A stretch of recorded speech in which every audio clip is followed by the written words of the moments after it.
First of all, welcome. Thank you all for being here today. This is my counterpart from Westchester, George Latimer. He needs no introduction, obviously. I'm sure you all know who he is. But we just had a meeting for about 45 minutes, close to an hour. George and I met privately after his election. We had a nice breakfast together. I think he picked a check up, too, which was really nice of him. But we discussed some of the challenges that we're going to encounter. And George is very gracious, saying, look, you've been doing this for 4 years. I'm going to, kind of get in your trail for a little bit and make sure we get, I learn whatever I got to learn to help it along. And George obviously has a history in government, too, so he's, I know he has a good background anyway walking the door. But, we thought that one of the most important things that we needed to get across to the people of Westchester and Rockland, especially given the rhetoric and some of the tone you're hearing nationally, is that we have one purpose here. The purpose we have here is to serve the people in our communities. The other purpose we have is to work together as best we can to ensure that we are a contributing part to the Lower Hudson Valley, that we do our utmost to work well for our home counties and find commonality. It's something that's often lost in the dialogue that we hear.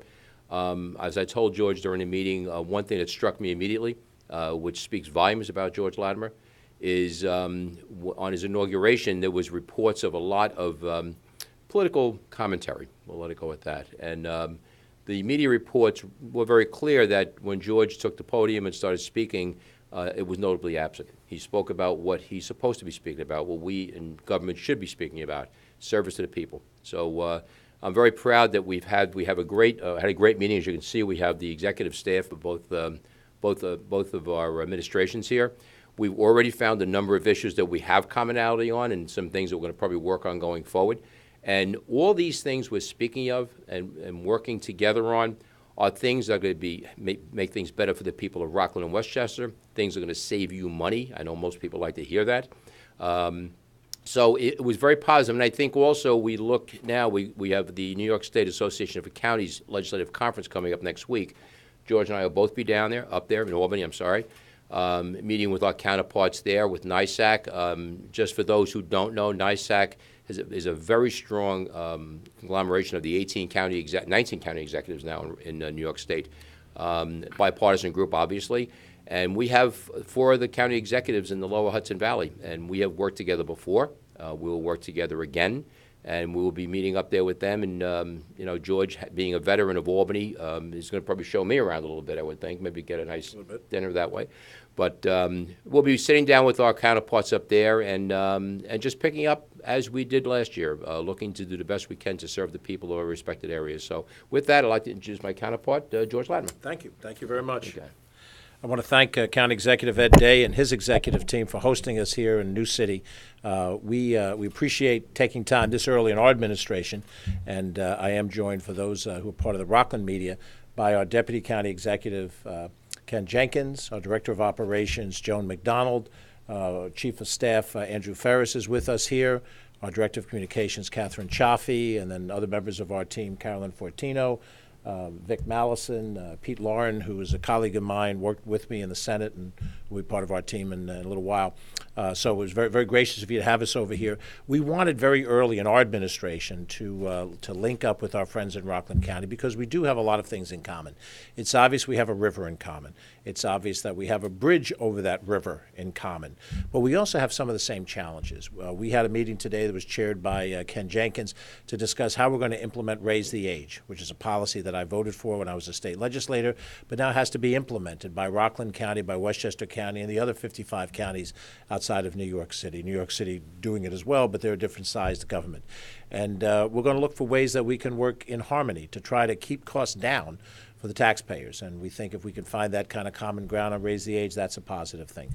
We talked, obviously, about the transportation linkages that we have, the bus service that takes people from Rockland into Westchester County. And I have to point out, while it's a matter of importance to people in Rockland County because they are residents of the county, they are also the workers and corporations in Westchester County. We recently had a visit to MasterCard in Purchase, where we a number of us from our team sat with executives of MasterCard, and they pointed out how many of the people on their workforce in that Westchester-based company live on the other side of the bridge. and so how important it is for us to find common ground on those issues of transportation and so forth. We share the same realities in terms of our budgets and the mandates from the state government. I've had the experience, as Judy Collins once sang, of both sides now, seeing it from different ways, and I think the only way that we're ever going to have an impact in Albany is when we can have a singular voice in trying to reshape those priorities, and that includes, as we've discussed, our colleagues in Dutchess County and Orange County and Putnam County and Ulster County and everywhere else in this region. So I've got a lot to learn as a county executive with 25 days of deep experience on the job, and I look to Ed and his leadership here in Rockland County. Our legislature and our executive branch are going to work on some of these legislative priorities. We're going to share those with Rockland, see how many of them are in sync, and how much our voice can be helpful in Albany on these issues, and try to work together. And I think the most important thing is what Ed said. This is about governing, and governing well. There is a certain perception that because there is a dotted line out in the middle of that river that separates counties, that our interests are at counterpoint, and this is not about that. This is finding that common ground and figuring out how we can do something that benefits both of us, because most of the people out here really don't care a lot about governmental jurisdictions. They just want a better life, and we want to both try to provide that together if we absolutely. can. Yep. So thank you again for the Very hospitality. welcome. Super. And with just so it doesn't matter, there was Stephen Powers as my director of governmental operations and public policy, and Guillermo Rosa, my deputy county executive, is here also. And I would just like to add one thing to what we've been speaking of. We did touch on a number of issues, obviously, but the fact of the matter is, and people need to hear this, those in government traditionally work very well together. I mean, we found very quickly that we had purchasing, probation. These folks all talk to each other. It's critically important that those at the top, the leaders, make sure that that's cultivated and that nothing gets in the way of that. And I think that really is where our strength is going to be coming from, because at the end of the day, there are career people in both governments who are getting things done for the people of our respective areas. So I think the message that we send will help them get their work done and ensure that they understand that we're in this together and we're here just to do the right thing for everybody. So with that, if there's any questions, I'm sure we'll entertain them. Yes, sir. On a national basis, there's quite a bit of attention now on taxes, tax reform. Now, the parties nationally are sharply divided. Is there a way that on a local basis there will be some agreeable message between the two of you to send to Washington and to Albany? Yeah. On taxes for not only residential but for businesses. Okay. What I would say is this: the message to Albany or Washington D.C. Both, actually. Okay. Washington D.C. I would tell them to stop acting like children. Start understanding that we have important issues to deal with, and at the national level, and what's going on up there now on both sides. Frankly, they do need to start changing their act. They really do. Nothing's getting done. Nobody's talking. They're yelling at each other. It's not the way things should be done. And if they can't do that, they should think about doing something different. To Albany, we'll say very simply, stop giving us your mandates. If you want to do something, make sure you pay for it. We have way too many mandates here. The Medicaid mandate, for example, the only state in the nation that pays any significant portion of that Medicaid bill is New York State. The counties pay those bills. It represents about 55% of the entire county property tax levy. That's how much money it is. But what we are doing, the message we send to the people, is that some of the things we spoke about today, for example, shared services. Shared services is a way to save money. And we see that it happens informally in some ways, but we're looking to make sure that we do it in other ways. A perfect example, what George mentioned, Raise the Age. Raise the Age is going to mandate housing for anybody who's arrested under a certain age. We don't have that ability right now. If we just go it alone and just do what we think has to be done, we would be building an adjunct to a jail or some such thing to house these youngsters at a tremendous cost. Westchester County has an ability to take some of these young people, and we would basically have an intermunicipal agreement to work that way. It would be a lot less of a cost. So we're looking for common areas where we're looking at the potential. We just announced the new medical lab, the new ME's office for Rockland County. We're going to start looking at that. Hopefully that will be approved. Within that plan for the ME's office is virtual autopsies. That's something that's state-of-the-art. It assists us in getting to the bottom of a death investigation without intruding by doing an autopsy. People who lose their loved ones do not want to have them cut up and examined. And we also have a religious population who has a religious objection to that. So to be able to do that is really a very positive thing. It also provides us some sense of believability in investigation. As a former law enforcement commander, I certainly am very sensitive to that. So if we end up putting that in our ME's office, this is something that the Westchester County can take advantage of without having to go for the expense. So it's just two examples of what we can say to people of our respective counties. We're looking to save money. And I would add to that, Peter, that the the reality we face now is an operational challenge. The debate in Washington over the SALT deduction and whether the state or other states can have some sort of either a legal pushback or some kind of an operational new way to taxation, all of that is outside of our power as county executives running county governments. But I think the challenge, and I asked Ed and his team, you know, their experiences on shared services, because we now have to look for every possible way to save money and whatever it takes. And it may be a savings that manifests itself at the municipal level, not at the county level. But if the aggregate result of it is less taxation, then we're interested in seeing if we can adopt it. Ed used the example of raise the age. Ken chaired a meeting today to start our process of looking at how we're going to respond to this. If it turns out that we in Westchester do a capital project to provide the additional beds that are needed, and Rockland County can populate some of those beds on a regular basis, that's a guaranteed revenue stream that makes our capital outlay more viable.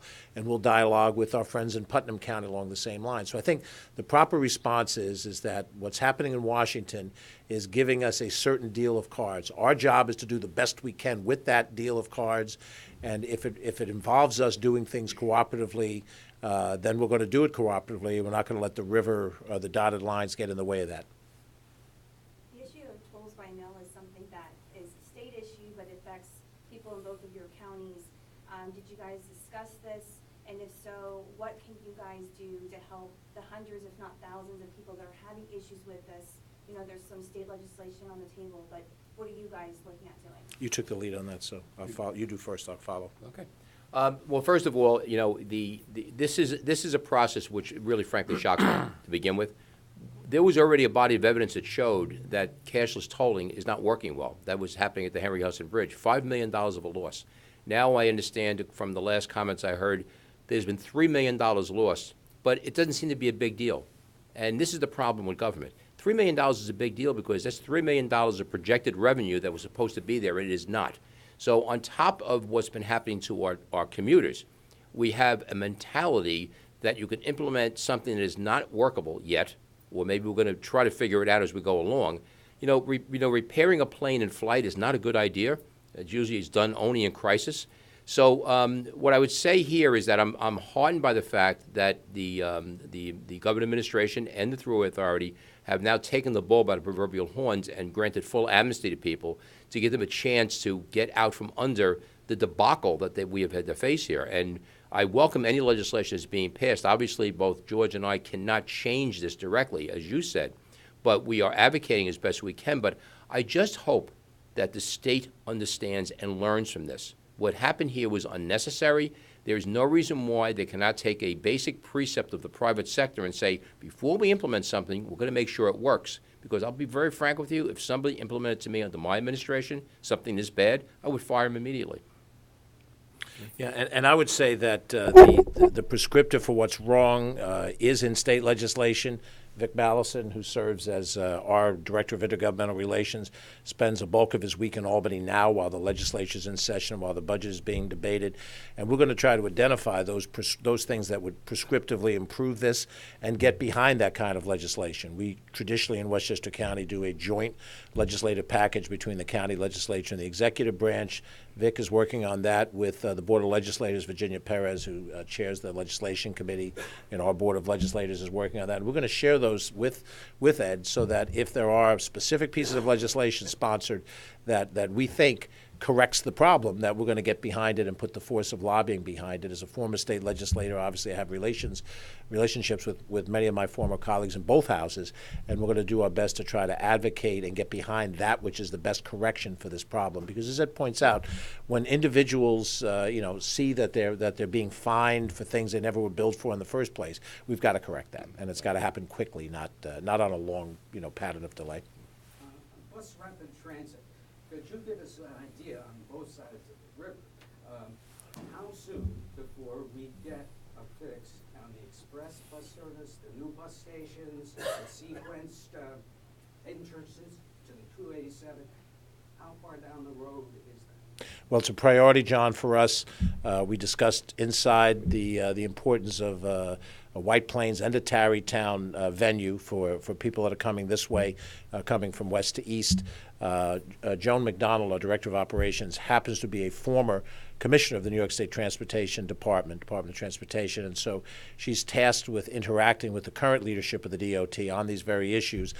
During my tenure as a state legislator representing part of White Plains with Mayor Roach and so forth, we talked quite a bit about what that physical layout would be. The state is in charge of a lot of the final decisions, but I think what you're going to see is us being very strong advocates, because we want a rational system, and we want the rational system so that we can react to it, and not just to satisfy the ridership, but also the physical flow of traffic in our municipalities. If we're going to do something in a Tarrytown or in a White Plains, we need to have a rational plan to deal with it. The physical logistics. I apologize, folks. The physical logistics in Tarrytown, a little trickier getting off the highway to get to the Tarrytown train station. The White Plains logistics are easier, but traffic in White Plains is intense, and we have a train station in White Plains. If that's going to be the point of transfer, that needs MTA improvement in order to absorb that many more passengers that we would probably deal with. So I'm comfortable that Joan will get to the heart of these issues so that we can advocate with the state together and in a powerful way. This is, and it's having Joan here, and obviously I know Joan also from her previous history.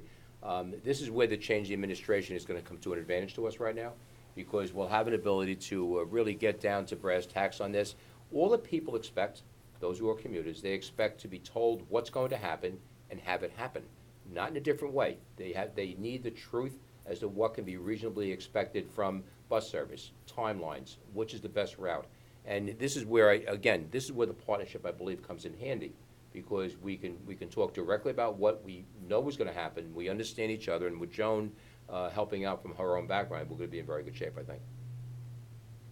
Can I ask you, now that we have a new county executive, how is this relationship going to be different?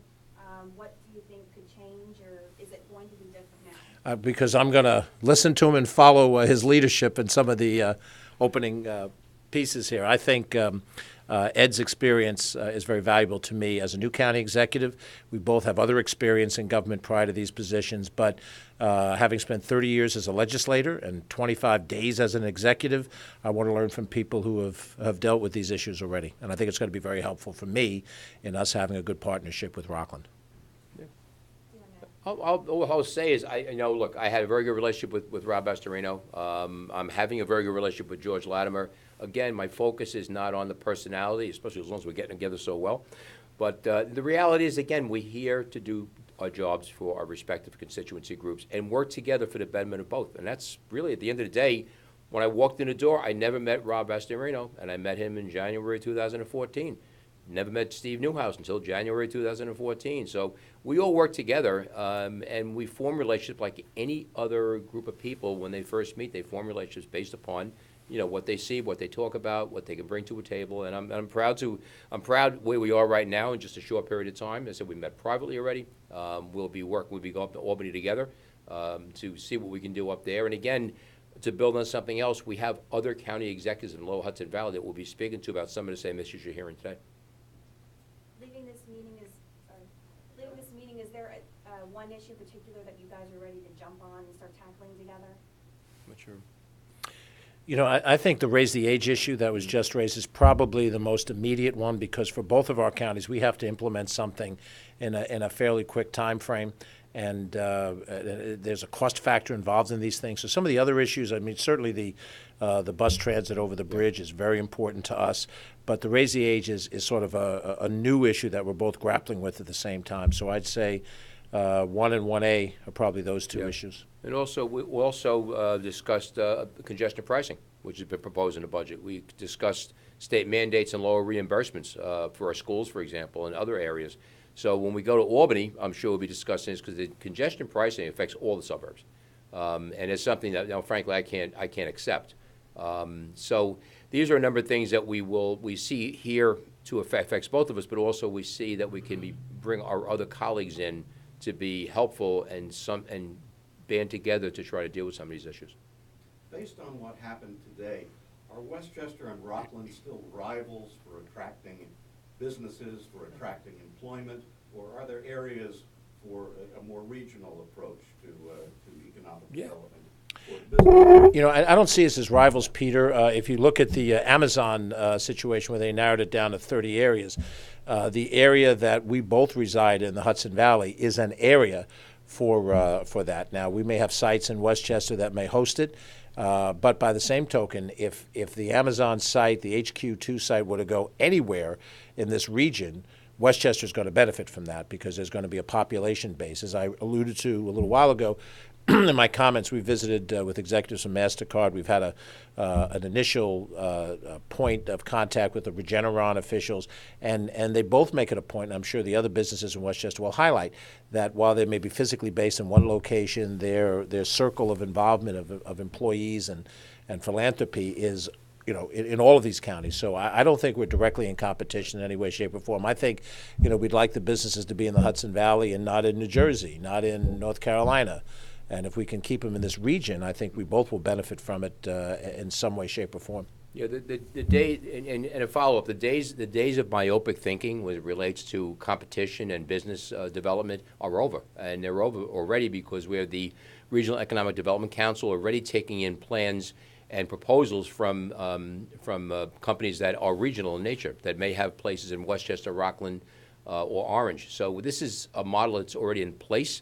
And to George's point, we think regionally here because if we bring wealth to the region, we're all going to do well. And one of the discussions we did have was the tolls on the Tappan Zee Bridge, for example. Where are they going to go?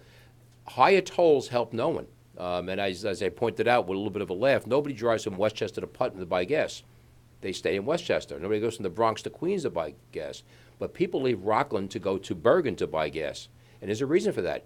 Government made gas more expensive in Rockland County. My running joke is that you do know that the gas in Rockland is better than in Jersey, and people look at you like, why? It costs more. And they want you so badly in Jersey, they actually run out to pump it themselves. You know, so, I mean, this is, you know, it is definitely a regional approach, and I said if one county is doing well, the neighbors are going to do well, too.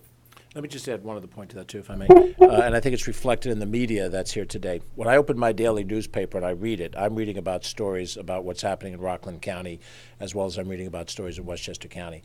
When I turn on my cable news conduit for local news, I see stories that involve Orange County and Rockland County and Westchester County. So clearly, in your industry, there is a regionalization in the way you approach these stories. And so I think it only makes sense for those of us in government to approach these solutions and answers in a regional fashion. I think it's very consistent with where our residents are in all of these counties. And I think it's a matter of time for some media anchor is going to call up the county executive of Rockland. Just a matter of time. They're going to slip of a tongue. Yes, sir. Quick question about Rockland County District Attorney Thomas Zuckerby announcing that he's going to run for state Supreme Court.